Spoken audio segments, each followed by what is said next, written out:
नमस्कार दोस्तों, आप सभी का आपके अपनी YouTube चैनल जीएस दरबार में हार्दिक स्वागत है।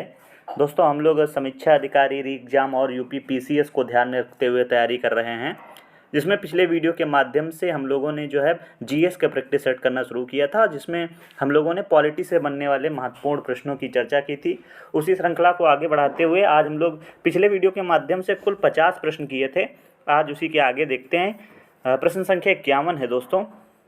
पूछा गया है कि संघ लोक सेवा आयोग राज्यों को सलाह दे सकता है संसद के आदेश पर, राज्यसभा के प्रस्ताव पर, राज्यपाल के अनुरोध पर या कभी नहीं। तो इसका जो सही जवाब हो जाएगा दोस्तों वह हो जाएगा संघ लोक सेवा आयोग राज्यों को सलाह दे सकता है तो राज्यपाल के अनुरोध पर। तो ऑप्शन सी इसका दोस्तों सही जवाब हो जाएगा। कौन सा? ऑप्शन सी इसका बिल्कुल सही जवाब है। आगे बढ़ते हैं, अगला प्रश्न देखते हैं।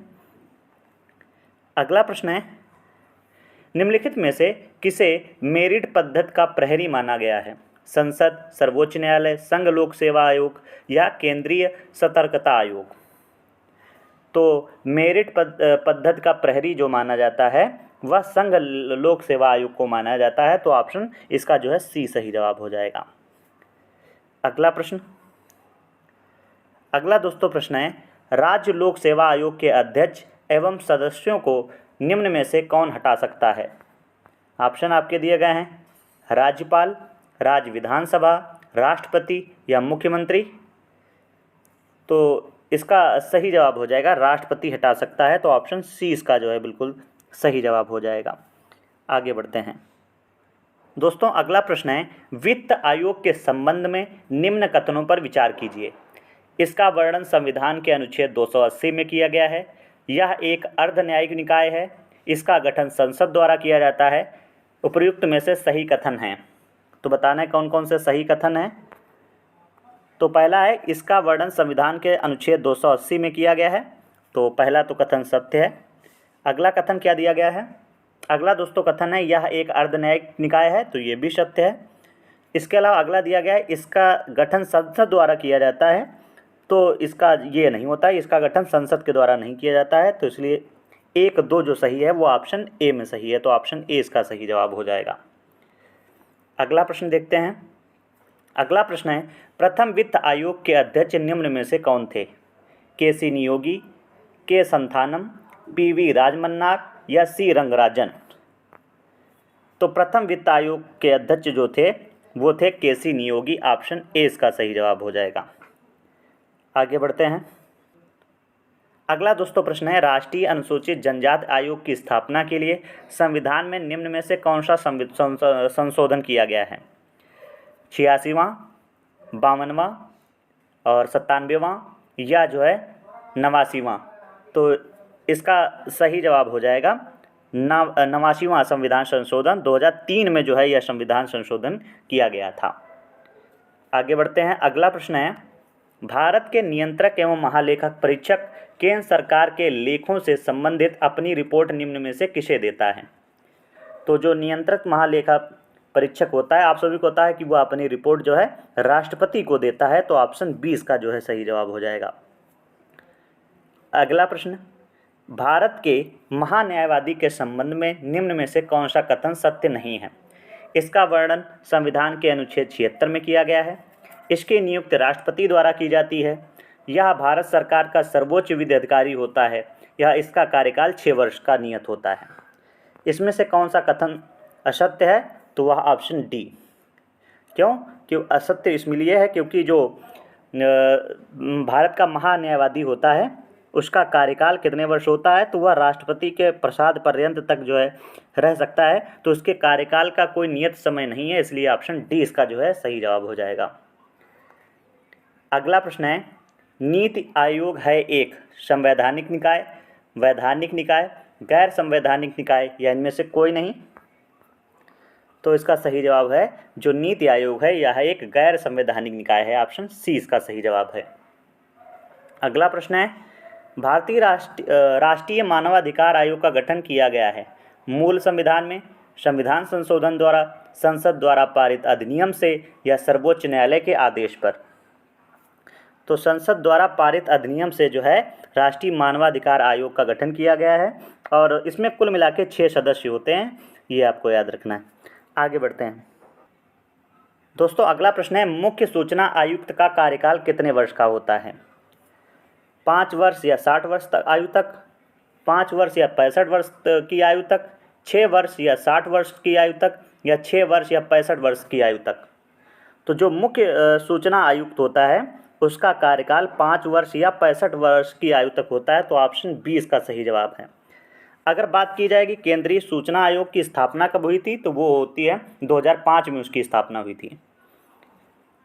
अगला प्रश्न है केंद्रीय सतर्कता आयोग का गठन किया गया था 1964 में, 1976 में, 1993 में या 1999 में? तो केंद्रीय सतर्कता आयोग का गठन जो हुआ था वह हुआ था दोस्तों 1964 में। ऑप्शन ए इसका सही जवाब है। आगे बढ़ते हैं, अगला प्रश्न है भारतीय संविधान के किस अनुच्छेद में नागरिकता संबंधी प्रावधान किए गए हैं?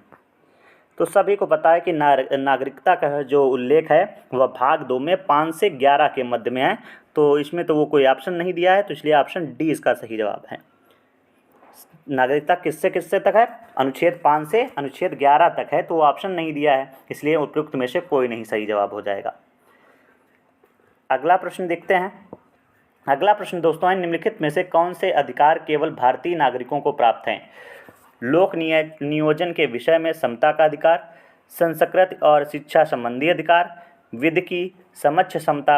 आप बताइए कौन से विकल्प सही हैं?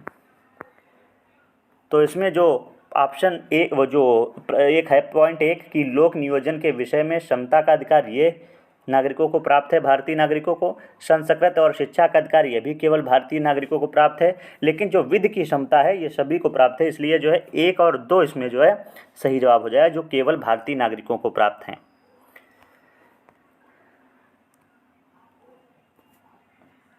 अगला दोस्तों प्रश्न है निम्नलिखित कथनों पर विचार करें। भारत और अमेरिकी दोनों संविधान में संघीय राज व्यवस्था को अपनाया गया है। भारत में एकल नागरिकता का प्रावधान है, जबकि अमेरिका में दोहरी नागरिकता का व्यवस्था है। तो इसमें से कौन सा सही जवाब है बताना है? केवल 1, केवल 2, 1 और 2, या उपयुक्त में से कोई नहीं? यहाँ पे ध्यान देना है, इसमें पूछा है कौन सा कथन सही नहीं है। सही है नहीं पूछा गया, नहीं है यहाँ पे दिया है, तो इसमें से उपयुक्त में से कोई नहीं इसका सही जवाब हो जाएगा। अर्थात दोनों कथन सत्य हैं, लेकिन यहाँ पे नहीं पूछा गया था, इसलिए उपयुक्त में से कोई नहीं इसका सही जवाब हो जाएगा। दोस्तों अगला प्रश्न है दिया गया है निम्नलिखित में से कौन सा सुमेलित नहीं है? शोषण के विरुद्ध अधिकार अनुच्छेद 23 से 24, संस्कृति और शिक्षा संबंधी अधिकार अनुच्छेद 29 से 30, स्वतंत्रता का अधिकार अनुच्छेद 19 से 22 और धर्म की स्वतंत्रता का अधिकार अनुच्छेद 26 से 28। तो इसमें से जो सुमेलित नहीं है वह हो जाएगा धर्म की स्वतंत्रता का अधिकार 26 से 28, या जो है सुमेलित नहीं है। क्यों? क्योंकि जो धर्म की स्वतंत्रता का अधिकार है वह अनुच्छेद 25 से 28 के मध्य में है, इसलिए यहाँ पे 26 से 28 दिया है, इसलिए यह सुमेलित नहीं है। अगला प्रश्न है निम्नलिखित में से किस रिट के द्वारा न्यायालय सार्वजनिक प्राधिकारियों से उनके कार्यों और उसे नकारने के संबंध में पूछताछ करता है? अधिकार परीक्षा, उत्प्रेषण, प्रतिषेध, या उपयुक्त में से कोई नहीं? तो किस रिट द्वारा न्यायालय सार्वजनिक प्राधिकारियों से उनके कार्यों और उसे नकारने को पूछता है? तो इसका जो सही जवाब हो जाएगा उपयुक्त में से कोई नहीं। तो फिर क्या होगा? तो इसमें जो ऑप्शन दिया नहीं है वो हो जाता परमादेश। जो कौन सा? परमादेश। परमादेश रिट के द्वारा न्यायालय सार्वजनिक प्राधिकारियों से उनके कार्यों और उसे नकारने के संबंध में पूछताछ कर सकता है। अगर ये होता तो सही होता। आगे बढ़ते हैं। अगला प्रश्न दिया गया निम्नलिखित में से किस प्रकार के शिक्षा संस्थानों में धार्मिक शिक्षा पूर्ण रूप से प्रतिबंधित है? जिनका प्रशासन राज्य द्वारा होता है लेकिन स्थापना किसी न्यास के तहत हो, राज्य सरकार या राज्य द्वारा मान्यता प्राप्त संस्थान, राजनिधि से पूर्णतः पोषित संस्थान, या राजनिधि द्वारा वित्तीय सहायता प्राप्त संस्थान। तो बताना है कि किस शिक्षण संस्थानों में धार्मिक शिक्षा पूर्ण रूप से प्रतिबंधित है। तो इसका सही जवाब हो जाएगा राजनीति से पूर्णतः पोषित संस्थानों में जो है धार्मिक शिक्षा प्रतिबंधित है। अगला प्रश्न है दोस्तों, निम्नलिखित में से कौन सा सुमेलित नहीं है? अनुच्छेद 34 में मूल अधिकारों को सशस्त्र बलों पर लागू करने के लिए संबंध में संसद की शक्ति, 33 में मार्शल लॉ और 35 में मूल अधिकारों के उपबंधों को प्रभावी करने के लिए विधान। इसमें से बताना है कौन सा सुमेलित नहीं है। तो इसका जो सही जवाब हो जाएगा दोस्तों 1 और 2, ये जो है सुमेलित नहीं है। तो फिर क्या है, अगर हम बात करेंगे जो अनुच्छेद 33 है उसमें जो है ये दिया गया है, अनुच्छेद 33 में दिया गया है मूल अधिकारों को सशस्त्र बलों पर लागू करने के संबंध में संसद की शक्ति, और इसके अलावा जो अनुच्छेद 34 है उसमें मार्शल लॉ है, तो इसमें उल्टा दिया है, इसलिए जो है ये दोनों जो है सुमेलित नहीं है। और बाकी अनुच्छेद 35 जो दिया गया है वह बिल्कुल सही है। आगे बढ़ते हैं। अगला प्रश्न दिया गया है, भारतीय संविधान के प्रारंभ में मूल अधिकार के रूप में संपत्ति की अधिकार की व्यवस्था किस अनुच्छेद में की गई थी? बताना है 19 का वन का घा या 19 वन का अड़ा या 19 वन का छा। तो बताइए इसका सही जवाब क्या है? तो इसका सही जवाब हो जाएगा इनमें से या उपरोक्त में से कोई नहीं। तो फिर किस अनुच्छेद में किया गया था? तो हम बात बताएंगे 19 का क्लास 1 का चा में इसका वर्णन किया गया था, वो ऑप्शन इसमें दिया नहीं था, इसलिए उपरोक्त जो है उपरोक्त में से कोई नहीं इसका सही जवाब हो जाएगा। लेकिन अभी इस समय किस में रखा गया है? तो अनुच्छेद 300 का में रखा गया है। अगला प्रश्न, भारतीय संविधान में मूल अधिकार किस देश के संविधान से लिए गए हैं? तो दोस्तों सभी पता है मूल अधिकार जो दोस्तों लिए गए हैं वो किस देश से लिए गए हैं? यूएसए से, और वो किसी का जो है ऑप्शन में दिया नहीं, इसलिए ऑप्शन डी हो जाएगा, उपरोक्त में से कोई नहीं। वैसे क्या याद रखना है, जो आपके मूल अधिकार हैं वो यूएसए से लिए गए हैं या संयुक्त राज्य अमेरिका कह सकते हैं। अगला दोस्तों प्रश्न है, भारतीय नागरिकों के विदेश में घूमने तथा वापस भारत आने के अधिकार को किस अनुच्छेद के अंतर्गत शामिल किया गया है? अनुच्छेद 19, 21, 32 या उपरोक्त में से कोई नहीं। तो नागरिकों के विदेश में घूमने तथा भारत वापस आने के संदर्भ में जो अनुच्छेद में वर्णन किया गया है वह है अनुच्छेद 21 में। आगे देखते हैं अगला प्रश्न। अगला प्रश्न है, निम्नलिखित में से कौन सा सही सुमेलित नहीं है? अनुच्छेद 41 कुछ दशाओं में काम, शिक्षा और लोक सहायता पाने का अधिकार। अनुच्छेद 42 में काम की न्याय संगत और मानवोचित दशाओं संबंधी उपबंध। अनुच्छेद 43 का कर्मकारों के लिए निर्वाह मजदूरी, या जो है 43 खा में सहकारी समितियों की अभिवृद्धि। इसमें से जो सुमेलित नहीं है वह बताना है। तो हाँ, अनुच्छेद जो है 43 का या जो है सुमेलित नहीं है। इसमें दिया गया है यहाँ पे कर्मकारों के लिए निर्वाह मजदूरी, ये नहीं दिया गया है, बल्कि जो है अनुच्छेद 43 का में दोस्तों दिया गया है उद्योगों के प्रबंध में कर्मकारों का भाग लेना, यह जो है यहाँ पे होता तो सही जवाब हो जाता। आगे देखते हैं। अगला प्रश्न है, नीति निर्देशक तथ्यों के बारे में कौन सा कथन असत्य है? यह संविधान के भाग 4 के अनुच्छेद 36 से 51 तक में विस्तृत है। इसे भारतीय संविधान में आयरलैंड के संविधान से ग्रहण किया गया है। नीति निर्देशक तत्व का उद्देश्य लोक कल्याणकारी राज्य का निर्माण करना है, या उपरोक्त में से कोई नहीं। तो इसमें तो सभी कथन सत्य हैं, इसलिए उपरोक्त में से कोई नहीं, यह जो है असत्य हो जाएगा। अगला प्रश्न है, निम्नलिखित में से कौन सा सही नहीं है? अनुच्छेद 43B सहकारी समितियों की अभिवृद्धि, 48A राष्ट्रीय महत्व के स्मारकों, संस्थानों और वस्तुओं का संरक्षण, अनुच्छेद 39 का जो है इसमें दिया गया समान न्याय और निःशुल्क विधिक सहायता, या जो है अनुच्छेद 47 स्वास्थ्य के लिए नुकसानदेह नशीली दवाओं, मदिरा ड्रग्स के औषधीय प्रयोजनों से भिन्न उपयोग पर प्रतिबंध। इसमें से कौन सा सही सुमेलित नहीं है वह बता दीजिए। तो हाँ, ऑप्शन बी जो है यह जो है सही सुमेलित नहीं है। कौन सा? 48 का, इसमें दिया गया राष्ट्रीय महत्व के स्मारकों, संस्थानों और वस्तुओं का संरक्षण, तो वो नहीं दिया गया है, बल्कि क्या दिया गया 48 का में दोस्तों जो दिया गया है पर्यावरण के संरक्षण तथा संवर्धन और वन तथा वन्यजीवों की रक्षा से संबंधित जो है 48 का है। अगर जो राष्ट्रीय महत्व के स्मारकों, संस्थानों और वस्तुओं का संरक्षण दिया गया है, यह दोस्तों जो है अनुच्छेद 49 में दिया गया है। जो यहाँ पे दिया गया है यह अनुच्छेद 49 में है। बाकी जो मैंने बताया है आपको कि पर्यावरण में संरक्षण और साथ ही साथ संवर्धन, वन तथा वन्य जीवों की रक्षा संबंधित जो है 48 काम में दिया गया है। आगे बढ़ते हैं। अगला है समान न्याय और गरीबों को निःशुल्क कानूनी सहायता उपलब्ध कराने से संबंधित नीति निर्देशक तत्व 39A किस संविधान संशोधन के तहत जोड़ा गया है?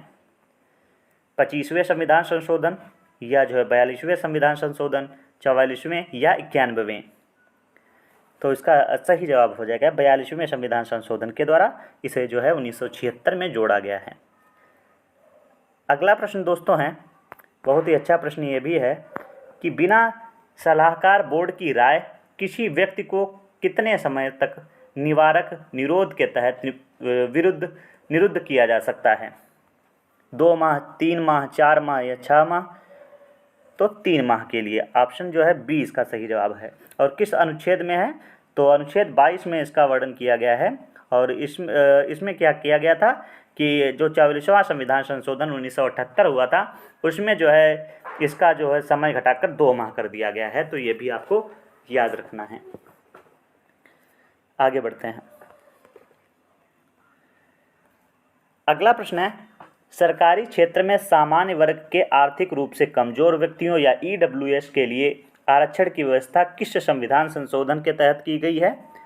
101, 102, 103 या 104? तो किस संविधान संशोधन के अंतर्गत? 103वें संविधान संशोधन के अंतर्गत। और किस वर्ष में आया था? तो 2019 में जो है यह संविधान संशोधन किया गया था EWS से संबंधित। अगला प्रश्न है, संविधान में केंद्र राज्य संबंधों का विवरण संविधान के किस भाग में दिया गया है? तो केंद्र राज्य से संबंध जो दिया गया है वह भाग 11 में दोस्तों दिया गया है। तो ऑप्शन सी इसका सही जवाब है। अगर अनुच्छेद की बात की जाएगी किस जो है अनुच्छेद के अंतर्गत, तो 245 से 255 के मध्य केंद्र राज्य संबंधों का विवरण दिया गया है। अगला प्रश्न है, किस संविधान संशोधन के तहत शिक्षा को राज्य सूची से संवर्ती सूची में शामिल किया गया है? बहुत ही अच्छा प्रश्न है, ये भी है, बहुत ही महत्वपूर्ण है। तो सीधे मैं बता देता हूँ, 42वें संविधान संशोधन 1976 के द्वारा जो शिक्षा है वह राज्य सूची से निकालकर संवर्ती सूची में रख दिया गया उसको। अगला प्रश्न है, समस्त भारत या इसके किसी भाग में कानून बनाने का अधिकार किसे दिया गया है? राष्ट्रपति, संसद, सर्वोच्च न्यायालय या राज्यों की सहमति से राष्ट्रपति? तो इसका सही जवाब हो जाएगा कि कोई भी अगर नियम या कानून बनेगा तो वह संसद के द्वारा बनेगा। ऑप्शन 20 का सही जवाब है। अगला प्रश्न है, केंद्र और राज्यों के मध्य सामूहिक महत्व के विषयों की जांच एवं बहस के लिए अंतर्राज्यीय परिषद का गठन कौन करता है? संसद या प्रधानमंत्री, सर्वोच्च न्यायालय या राष्ट्रपति? तो जो जितने भी परिषद की गठन करेगा वह राष्ट्रपति करेगा। तो ऑप्शन डी इसका सही जवाब है। अगला प्रश्न है, केंद्र एवं राज्यों के बीच कराधान व्यवस्था का निर्धारण की सिफारिश राष्ट्रपति से कौन करता है? वित्त मंत्रालय या वित्त आयोग, RBI या प्रधानमंत्री कार्यालय? तो कराधान व्यवस्था का निर्धारण जो सिफारिश करेगा राष्ट्रपति से वह वित्त आयोग करेगा। तो ऑप्शन 20 का सही जवाब है। अगला प्रश्न है, आनंदपुर शाही प्रस्ताव का संबंध किससे है? तो बताएंगे केंद्र राज्य संबंधों से है। तो ऑप्शन सी इसका जो है सही जवाब है। अगला प्रश्न है, संयुक्त राज्य लोक सेवा आयोग का गठन कौन करता है? तो राष्ट्रपति, संबंधित राज्य विधानमंडल आपसी सहमति से, संसद द्वारा या राज्यपाल? तो इसका सही जवाब है, जितने भी अभी आपने पीछे यहाँ भी जाना भी था कि जो है कोई भी करेगा तो वो कौन करेगा? संसद। तो ऑप्शन सी इसका जो है सही जवाब हो जाएगा कि संसद इसका जो है गठन करेगी। आगे देखते हैं। अगला है, भारतीय संसद द्वारा बनाए गए कानून लागू होंगे भारतीय क्षेत्र के अंतर्गत या अंदर विदेशों में रह रहे भारतीय नागरिकों पर, विश्व में कहीं भी भारतीय नागरिकों की संपत्ति पर या उपरोक्त सभी पर? तो इसका सही जवाब है उपरोक्त सभी पर। अर्थात जो है क्या बताएंगे कि भारतीय क्षेत्र के अंतर्गत भी हो जाएगा, विदेशों में रह रहे भारतीय नागरिकों पे भी लागू होगा और विश्व में कहीं भी जो है भारतीय नागरिक की संपत्ति है वहाँ पे भी इसको लागू किया जा सकता है। तो ऑप्शन डी इसका जो है बिल्कुल सही जवाब है। अगला प्रश्न है, प्रशासनिक सुधार आयोग का गठन किसके अध्यक्षता में किया गया था? एम सीतलवाड़ या जो मोरारजी देसाई, मदन मोहन पुंछी या जो है आर एस सकारिया। तो इसका सही जवाब हो जाएगा मोरारजी देसाई जी के अध्यक्षता में प्रशासनिक सुधार आयोग का गठन हुआ था। अगला प्रश्न है, यदि केंद्र सरकार किसी राज्य सरकार द्वारा ऋण लेने पर गारंटी देती है तो ये गारंटी किस पर भारित होगी? राज्य की संचित निधि पर, केंद्र की संचित निधि पर, आरबीआई पर या इनमें से कोई नहीं? तो केंद्र सरकार यदि किसी राज्य सरकार के द्वारा ऋण लेने पर गारंटी देती है तो यह जो है केंद्र की जो है संचित निधि पर भारित होगी। दोस्तों अगला प्रश्न है, संविधान के किन अनुच्छेदों के बीच केंद्र व राज्य के बीच प्रशासनिक संबंधों की व्याख्या की गई है? अनुच्छेद 245 से 255, अनुच्छेद 265 से 263, 264 से 267 या अनुच्छेद 268 से 293। तो केंद्र राज्य संबंधों के बीच प्रशासनिक संबंधी जो व्याख्या की गई है वह अनुच्छेद 265 से 263 के मध्य में की गई है। और किस भाग में? तो भाग 11 में इसका वर्णन किया गया है। अगला प्रश्न है, समाजवादी पार्टी की स्थापना कब हुई थी? आपके ऑप्शन दिए गए हैं 1980, इसके अलावा 1984, 1992 या 1996। तो समाजवादी पार्टी की स्थापना जो हुई थी वह 1992 में दोस्तों हुई थी। तो ऑप्शन सी इसका सही जवाब है। बाकी अगर पूछा जाएगा भारतीय जनता पार्टी की स्थापना कब हुई तो 1980 में, और बहुजन समाजवादी पार्टी की स्थापना 1984 ईस्वी में की गई थी। इसके अलावा एक पार्टी और याद रखना है, राष्ट्रीय लोक दल, तो वह 1996 में। ये तीनों आपको याद रखने हैं। अगला प्रश्न है, निम्न में से कौन सा राजनीतिक दल राष्ट्रीय दल नहीं है? आम आदमी पार्टी, नेशनल पीपुल्स पार्टी, राष्ट्रवादी कांग्रेस या भारतीय कम्युनिस्ट पार्टी? चलो इसका जवाब जो है आप कमेंट बॉक्स में बताइए। इसका जवाब आप कहाँ बताइए? कमेंट बॉक्स में बताइए कि इसका सही जवाब क्या होगा, कि इसमें से कौन सा राजनीतिक दल नहीं है। अगला प्रश्न है, किसी दल को राष्ट्रीय दल के रूप में मान्यता पाने के लिए निम्न में से कौन सी दशा पूरी करनी होती है? कम से कम 4 राज्यों में राज्य स्तरीय दल के रूप में मान्यता हो, कम से कम 2 राज्यों में राज्य स्तरीय दल के रूप में मान्यता हो, 4 अथवा अधिक राज्यों में वैध मतों का 8% मत हो, या उपरोक्त में से कोई नहीं। तो इसका सही जवाब हो जाएगा कि कौन सी पूरी दशा होनी चाहिए? तो कम से कम 4 राज्यों में राज्य स्तरीय दल के रूप में मान्यता हो। अगला प्रश्न है, देश में सन 2019 में संपन्न हुए राष्ट्रीय स्तर पर आम चुनाव किस नंबर के चुनाव थे? 15वें, 16वें, 17वें या 18वें? तो किस नंबर के थे? तो इसका सही जवाब हो जाएगा हाँ ऑप्शन सी, 17वें नंबर के थे। तो ऑप्शन सी इसका जो है सही जवाब हो जाएगा। अगला प्रश्न है, निम्न कथनों पर विचार कीजिए। राष्ट्रपति के चुनाव में संसद के दोनों सदनों के सदस्य शामिल होते हैं। राष्ट्रपति के चुनाव में संसद के दोनों सदनों के निर्वाचित सदस्य शामिल होते हैं। बताइए इनमें से कौन सा कथन सत्य नहीं है, पूछा गया है। केवल केवल दो या ना तो एक ना तो दो। तो इसमें जो ऑप्शन ए है केवल एक, यह जो है सत्य नहीं है। क्यों? क्योंकि राष्ट्रपति के चुनाव में संसद के दोनों सदनों के सदस्य शामिल होते हैं और उसमें से भी कौन से निर्वाचित सदस्य जो है शामिल होते हैं, इसलिए जो है यह गलत था। इसलिए इसका सही जवाब क्या हो जाएगा? ऑप्शन ए इसका सही जवाब है, जो सत्य नहीं था। आगे बढ़ते हैं। अगला है, निम्न में से कौन सा कथन असत्य है? राष्ट्रपति को महाभियोग के द्वारा उसे पद से हटाया जा सकता है। राज्यपाल राष्ट्रपति के प्रसाद पर्यंत पद धारण करता है। राज्यपाल को क्षमादान की शक्ति प्राप्त है, या राज्य की नियुक्ति कॉलेजियम प्रणाली के द्वारा होती है। तो इसका सही जवाब क्या हो जाएगा? ऑप्शन डी जो है असत्य है। क्यों?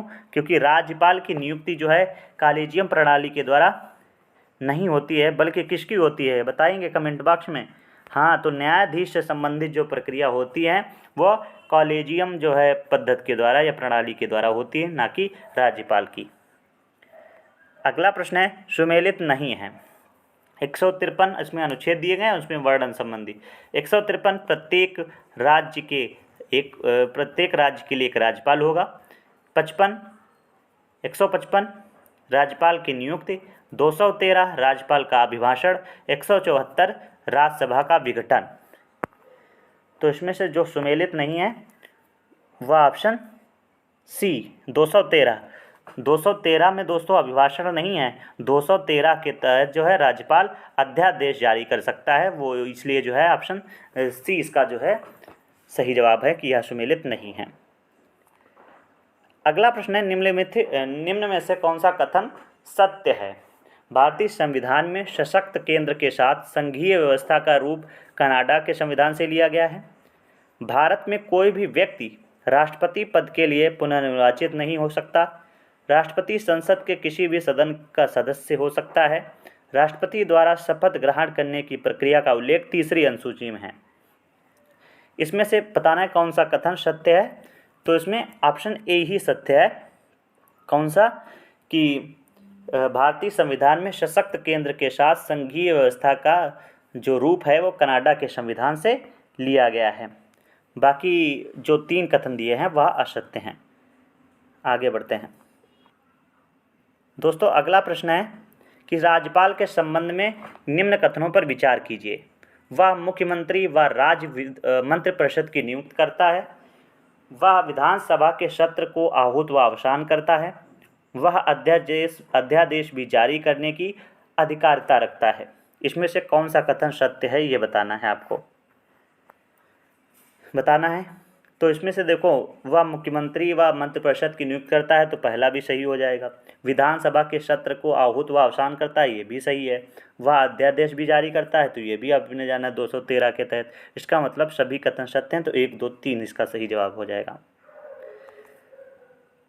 अगला प्रश्न है यदि किसी राज्य में विधान परिषद है तो राज्यपाल कितने सदस्यों को मनोनीत करने की अधिकारिता रखता है? तो राज्यपाल जो है कितने सदस्यों की मनोनीत रखने की अधिकारिता रखता है? तो 1/6 सदस्यों को। तो ऑप्शन सी इसका सही जवाब है। और दोस्तों इस प्रैक्टिस सेट का ये जो है अंतिम प्रश्न है, इसमें पूछा गया है किस संविधान संशोधन द्वारा मौलिक कर्तव्यों को भारतीय संविधान में जोड़ा गया है? तो मौलिक कर्तव्यों को किस संविधान संशोधन के द्वारा? हाँ, 42वें संविधान संशोधन के द्वारा मौलिक कर्तव्यों को जोड़ा गया है। और कब जोड़ा गया? 1976 में। और कहाँ पे रखा गया है? तो भाग 4 का के अंतर्गत इसे रखा गया है। अनुच्छेद की बात की जाएगी तो 51 का में जो है मौलिक कर्तव्यों को रखा गया है। तो दोस्तों इस वीडियो में बस इतना ही रखते हैं। अगले कुछ और प्रश्न बचे हैं संविधान से संबंधित, उसको अगले वीडियो के माध्यम से करेंगे। तो आप सभी को यह वीडियो कैसा लगा है कमेंट बॉक्स में ज़रूर बताइएगा। यदि वीडियो अच्छा लगा है तो शेयर करना बिल्कुल मत भूलिएगा।